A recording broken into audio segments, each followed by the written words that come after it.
Kita nih begini nih bukan soal mesra sama nggak mesra nih. Ini soal ruangnya pakainya portrait untuk TikTok. TikTok.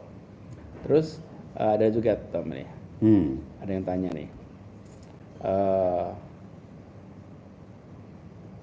Sebentar. Ini soalnya banyak nih yang tanya Tom. Sebentar ya, saya liatin sebentar Tom. Apa yang diambil ini? Sebentar. Oh Tom, apakah berencana menuliskan pengalaman di penjara dan di persidangan untuk jadi buku? Tekanan banyak sekali termasuk dari istri. Siska juga, wah ini harus nulis ya, harus nulis. Apalagi saya penulis kan. Jadi memang rasanya wajib ya. Dan hidup dalam tahanan atau dalam lapas itu kan tidak dialami banyak orang ya. Dan mungkin saya bisa sharing ya perspektif. Ya, dan barangkali Tom itu bisa menceritakan ini, Tom. Itu menulisnya juga dengan kepala tegak, Tom. Right. Kepala tegak. Kenapa?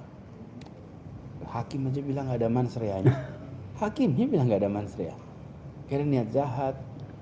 Jadi dan di pengadilan pun semuanya menyaksikan ada banyak masalah. Bahkan tokoh-tokoh anti korupsi, bahkan penyidik-penyidik KPK, mantan penyidik KPK itu bikin podcast membahas kekeliruan putusan.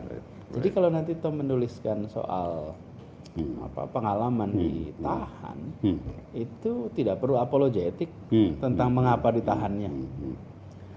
Kenapa? Dunia udah tahu. Bahkan Tom satu-satunya yang dapat abolisi.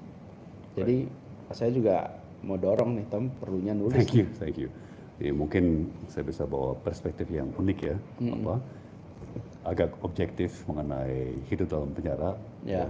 Dan itu ya pasti ada penjahat yang beneran ya, yang memang melakukan tindak pidana, tapi juga banyak yang hemat pribadi saya tidak bersalah, ya.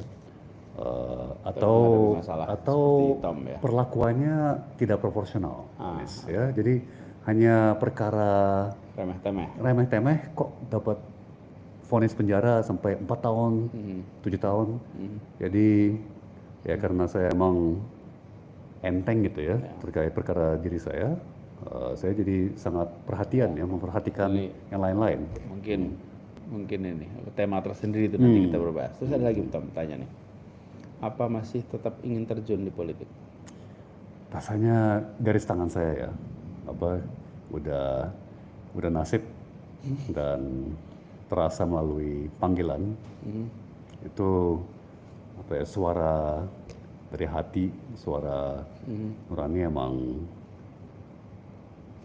ke arah situ ya, dan juga bahkan kembali ke momen ya saat-saat saya ditahan dan saat-saat saya di penjara, di rutan lapas, saat-saat saya di persidangan. Perasaan saya tuh semua tahapan-tahapan karir saya mempersiapkan saya untuk ini.